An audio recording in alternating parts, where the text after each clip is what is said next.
Hello guys, bersama saya lagi dalam Alright Nopal Channel. Gempak sahabat-sahabat semua.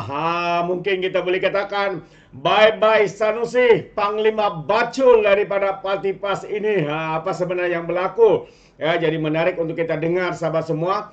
Pencerahan terkini daripada Brother Iswardi berkaitan dengan skandal melibatkan Revolusi Sanusi ini dan juga kaki-kaki fitnah daripada PAS berkaitan dengan isu tabung haji hari ini.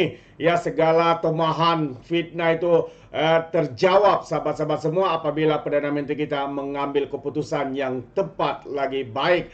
Jadi tanpa buang masa, mari kita ikuti pencerahan daripada Brother Iswardi. Tapi sebelum saya teruskan, jangan lupa juga untuk terus support Alright Nopal Channel dengan cara tekan butang subscribe, like dan share. Mari kita tonton bersama pencerahan daripada Brother Iswardi, sahabat-sahabat semua. Dan bukan setakat dia kuat maki tuan-tuan, dia kuat fitnah. Ni saya nak cerita tentang tabung haji pula ni. Baik, kita baca. MOF serah semula aset tabung haji Anwar. Kuala Lumpur, kerajaan akan menyerahkan semula aset tabung haji yang diletakkan di bawah SPV, Special Purpose Vehicle Kementerian MOF kepada tabung haji, kata Datuk Seri Anwar Ibrahim. Perdana Menteri juga Menteri Kewangan berkata, keputusan itu dibuat setelah MOF berpuas hati dengan isu pengurusan dan tata kelola yang berbangkit sebelum ini, selain prestasi kewangan tabung haji yang telah memulih, khususnya setelah bergelut isu kepincangan sebelum ini. Okey, bagi yang tak faham cerita tabung haji ni, saya cerita. Tabung haji sewaktu diambil alih oleh Pakatan Harapan tahun 2018, setelah dibuat audit yang betul-betul audit, rupanya ada masalah keuangan. Okey, Akta Tabung Haji mengatakan sekiranya di dalam balance sheet liability itu lebih daripada aset, maka tidak boleh diberikan dividen kepada pendeposit. Now, macam mana aset liability lebih daripada aset? Bermakna terdapat perbelanjaan yang sebenar dan hakikatnya tidak berhemah. Tetapi macam mana pula selama ini diberikan juga deposit kepada pendeposit? Rupanya mereka tipu akaun. Mereka telah tipu akaun. Dia ada kaedah, creative accounting ni ada kaedah. Alright, disebabkan ditipu akaun boleh. So bila dikaji semula, rupanya banyak hutang-hutang, aset-aset yang dibeli oleh tabung haji tak pulang modal. Antaranya adalah apa dia tuan-tuan? Hotel Raya di Kuching. Hotel Raya di Kuching. Saya pernah pergi hotel Raya tu. Hotel itu kosong.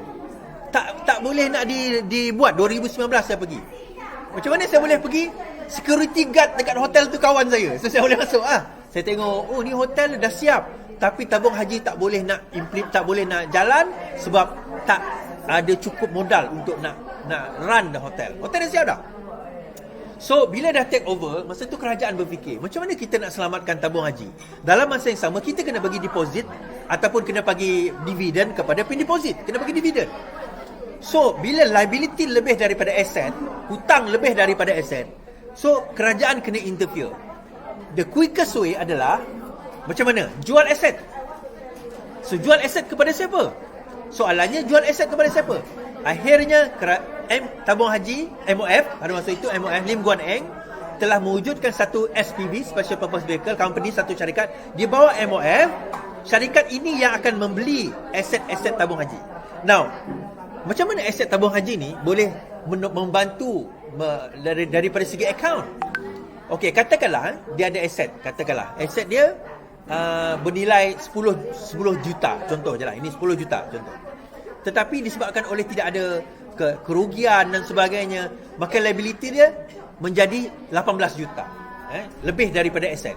Jadi dia jual aset tersebut, hutang-hutang dan juga tanggungan-tanggungan, contoh hotel Raya tadi yang tidak mempunyai pendapatan, akhirnya dah hilang, di write off daripada account. So jualan tersebut dia akan dapat aset, dia dapat cash. Dana tersebut dimasukkan, maka dia akan mengurangkan liability, maka aset dia pun kekal ataupun berkurangan, tetapi liability dia lagi kurang daripada aset. Daripada situ maka boleh dideklarkan dividen kepada pendeposit. So sekarang ini bila dah diserahkan, dijual aset itu kepada MOF, so MOF simpan, MOF jaga, ada yang diproses dan sebagainya, dipastikan. Raya Hotel dah beroperasi sekarang ni. Raya Hotel dah beroperasi. So setelah okey, maka aset itu secara perlahan-lahan diserahkan kembali kepada tabung haji. Itu yang berlaku dalam tabung haji sekarang ni. Jangan tak tahu. Jadi, dan juga Perdana Menteri menyebut, setelah meneliti, saya sudah beritahu dari awal lagi, sebaik tabung haji diurus dengan baik dan meyakinkan MOF akan pulangkan aset tersebut kepada tabung haji. Ini juga untuk mematikan fitnah kepada Menteri Keuangan ketika itu, dan kononnya sudah memindahkan aset itu kepada bukan Islam, katanya. So jawapan dia, aset itu tidak dipindah pun kepada orang bukan Islam, dan itu adalah fitnah daripada walaong yang memang sakit hati dengan Pakatan Harapan. Jangan tak tahu tuan-tuan, jangan tak tahu. Baik. Saya tutup dengan satu cerita. Saya nak kena tak boleh lama sangat. Dua cerita. Pertama, saya nak bawa cerita projek buku ni. Okey. Razi Jidin, pegawai Razi Jidin dikatakan ditangkap berkaitan dengan projek buku Jacob. Tersebar beberapa hari yang lepas lah, beberapa minggu lepas, berkenaan dengan perkara ini. Okey. Projek cetak buku KPM, banyak bukti baru dikumpul, kata SPRM. SPRM mendedahkan agensi itu berjaya mengumpulkan banyak bukti baru dalam siasatan isu rasuah berkaitan projek pencetakan buku di Kementerian Pendidikan Malaysia yang sebelum ini berada di bawah Razi Jidin. Ketua Pesuruhjaya SPRM berkata ia susulan penahanan dua individu termasuk bekas setiausaha politik seorang bekas menteri bagi membantu siasatan projek bernilai 80 juta. Rundingan terus. Kes ini masih aktif disiasat dan banyak bukti baru yang dikumpulkan pegawai penyiasat. Bagaimanapun, memandangkan ia kes baru, jadi berilah kita sedikit masa. Azam berkata demikian kepada memberita setelah menghadiri program SPRM menembak bersama media. Pada 23 September lepas, Timbalan Ketua Pesuruhjaya Operasi SPRM Ahmad Kusyari Yahya mengesahkan penahanan bekas setiausaha politik itu dan seorang pemilik syarikat pencetakan pada 22 September bagi membantu siasatan kes di bawah Seksyen 16/A/B Akta SPRM 2019. Sementara itu, mengulas mengenai kegusaran orang ramai berkenaan isu kekurangan bersenam putih. Okey, yang ini kita bawa kemudian. Kemudian yang kedua ni berkenaan dengan apa orang kata, Sanusi. SPRM telah menghantar kertas siasatan investigator paper bagi dua kes, iaitu melibatkan pegawai kanan Kementerian Sumber Manusia dan Menteri Besar Muhammad Sanusi Muhammad Noor kepada Peguam Negara untuk tindakan lanjut. Ketua Pesuruhjaya SPRM Azam Bakri menjelaskan IP untuk 5 pegawai kanan KSM yang didakwa terlibat dalam kes rasuah pengambilan pekerja asing dihantar kepada AGC 2 bulan lalu. Kami masih menunggu keputusan AGC berkenaan kes itu. Katanya ketika sidang media, Azam juga menjangkakan AGC akan membuat keputusan berhubung siasatan terhadap Sanusi berhubung dakwaan rasuah dan salah guna kuasa dalam isu REE di Kedah dalam tempoh 2 atau 3 minggu lagi. Pada Mei lalu, Malaysia kini melaporkan 5 pegawai KSM dipecat, manakala seorang lagi pindah ke Jabatan Pengetahuan Dakwah susulan skandal tersebut. Kesemua pegawai adalah lantikan Menteri Sumber Manusia sebelum ini, iaitu V. Siva Kumar yang sekarang ini, yang kemudian mengesahkan pemecatan itu dan berkata ia bagi memastikan kementerian dapat berfungsi dengan baik. Berkenaan dengan kes RE pula, pada Jun lalu, seorang pegawai kanan Perbudakan Besar Menteri Kedah dan seorang wanita ditahan SPRM bagi membantu siasatan kes rasuah lebih 13 juta serta salah guna kuasa membabitkan isu berkenaan. Okey. Now, yang menariknya apa yang menariknya sebab ini berkaitan dengan Sanusi. Dan ni orang tak berapa pick up sangat. 2-3 minggu lagi cerita tentang Sanusi ni, berkemungkinan Sanusi akan didakwa atau tidak didakwa. Okey? Yang itu sekarang ini maksudnya siasatan terhadap Sanusi mengenai kes REE ini telah lengkap. Siasatan mengenai kes Sanusi ini terhadap REE ini telah lengkap. Jadi telah diserahkan kepada AGC, AG Chambers, Peguam Negara, pejabat Peguam Negara, Jabatan Peguam Negara. Maka Jabatan Peguam Negara terpulang kepada mereka untuk nak devise sama ada nak dakwa ataupun tidak mendakwa. Jadi apa tujuan penahanan dua saksi tersebut? Saya percaya penahanan dua saksi itu adalah sebagai saksi utama dalam kes ini. Berkemungkinan mereka pecah lubang, tuan-tuan. Saya tak tahulah pecah lubang tak pecah lubang, sebab salah seorang saksi tersebut adalah bekas calon PAS. Bekas calon PAS. Dan juga kalau tak silap saya dilantik dalam jawatan tertinggi GLC di negeri Kedah itu sendiri. Jadi kita tengok nanti sama ada perkara ini akan membawa Sanusi, mengheret Sanusi ke muka pengadilan. Dan terbaru juga kita tengok ada ura-ura Muhyiddin Yassin berkemungkinan, dan bukan sebut kemungkinan, sekarang ini sedang disiasat berkaitan dengan kes 700 juta penyerahan apa, tuan-tuan? Penyerahan projek kepada sebuah syarikat yang lebih mahal daripada Berjaya Group yang masuk tender untuk membekalkan kenderaan-kenderaan pejabat awam. 700 juta lebih mahal. Berjaya Group masa itu dengan Nazar telah masuk dalam satu jumlah pada zaman Pakatan Harapan. Bila masuk Muhyiddin Yassin, dia telah menganugerahkan projek tersebut kepada sebuah syarikat yang memberi quotation 700 juta lagi mahal daripada yang diberikan oleh Berjaya dan juga oleh Nazar Group. Dan mereka telah diberikan projek itu, tender itu telah diberikan kepada syarikat tersebut. So sekarang ini siasatan telah dibuat, laporan polis telah dibuat dan siasatan sedang dijalankan. Adakah, dan itu direct nego, dan adakah perkara tersebut dikatakan berkaitan dengan salah guna kuasa? Jadi itu ada kemungkinan akan mengheret Muhyiddin Yassin ke dalam salah satu lagi skandal. Dan yang terbaru baru-baru ini, kalau kita tengok, Muhyiddin Yassin itu sendiri dikatakan dilepas dan dibebaskan daripada pertuduhan.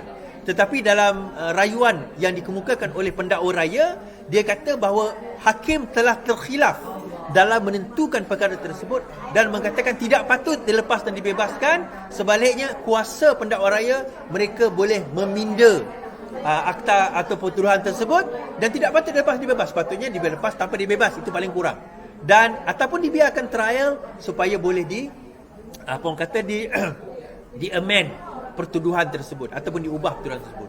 Jadi bermakna tuan-tuan, ini bukan pengakhiran cerita Muhyiddin Yassin. Korang jangan seronok sangat. Itu je cerita dia. Jangan seronok sangat. Keseronokan itu tidak bertahan lama, tuan-tuan. Dia ujung ni macam ni, tuan-tuan. Integriti, tata kelola, rasuah, judi. Inilah dia mainan dan juga orang kata benda yang sekarang ini bermain di dalam parti Perikatan Nasional, yang digunakan oleh parti Perikatan Nasional. And that is why kenapa mereka ada dana yang begitu banyak. Kita jadi kerajaan juga 22 bulan, duit pun tak ada, tuan-tuan. Saya pengarah Setiausaha Koordinasi. Saya Setiausaha Koordinasi Penerangan Pusat Parti Keadilan. Ni kita tengah buat program ni. Hotel kami ni, hotel paling murah, tuan-tuan. Cikai punya hotel. Tapi inilah hotel kami. Nak macam mana? Kami tak ada buat kat hotel 5 bintang sebab bajet tak besar. Tapi yang penting kita usaha. Kita tetap buat program. Sebab kita tak sakau. Kita tak sakau, tuan-tuan. Dana pun cari sendiri ya.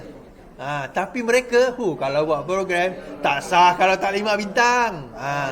Tak komplain, hotel ni okey, tak ada masalah. Murah-murah pun still okey. Tak adalah kita nak buat dekat Pullman ke, dekat Hilton ke, dekat ni, tak ada.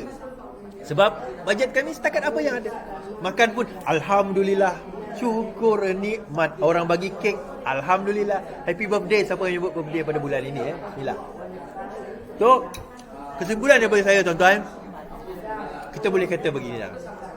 Hujung dia terpulang kepada kita sebagai rakyat menentukan siapa yang berintegriti, siapa yang solap, siapa yang tata kelolanya baik, siapa yang rasuah, siapa sebenarnya yang baik, siapa sebenarnya yang menunggang agama, menunggang bangsa tapi semata-mata untuk berkuasa. Kedah sekarang ni banjir, tuan-tuan. Kedah sekarang ni banjir. Sanusi punya mulut kata itu bala. Maka itu bala lah kepada orang Kedah. Sanusi kata, bukan saya kata. Kan? Jadi kita berdoalah yang baik-baik saja untuk orang Kedah. Sekian daripada saya. Selamat malam. Terbaik sahabat semua, itu dia pencerahan daripada Brother Iswardi. Ya, beberapa isu hangat panas di pasaran ketika ini. Berkaitan dengan Sanusi, berkaitan dengan Guru Besar Nobita, dan juga fitnah-fitnah daripada lebay-lebay PAS. Ya, bersatu berkaitan dengan tabung haji. Hari ini Datuk Seri Anwar Ibrahim mengunci setiap kata-kata fitnah-fitnah, ya, kaki-kaki penfitnah daripada geng kerangga perosak pokok ini, yaitu daripada PN, PAS dan juga Bersatu. Jadi terbaik sahabat semua, itu dia pencerahan padu daripada Brother Iswardi. Dan sekiranya anda mau berikan sebarang komen, anda boleh berikan komen dalam ruangan komen. Jadi sampai di sini saja, izinkan saya untuk mengundurkan diri. Dan seperti biasa, peribahasa mengatakan, tapapun kangkap, 2 tahun keinginan. Dalam bahasa Melayunya, tepuk dadah, tanya selera. Sekian saya daripada Orang Dapat Channel. Kita berjumpa lagi. Bye-bye.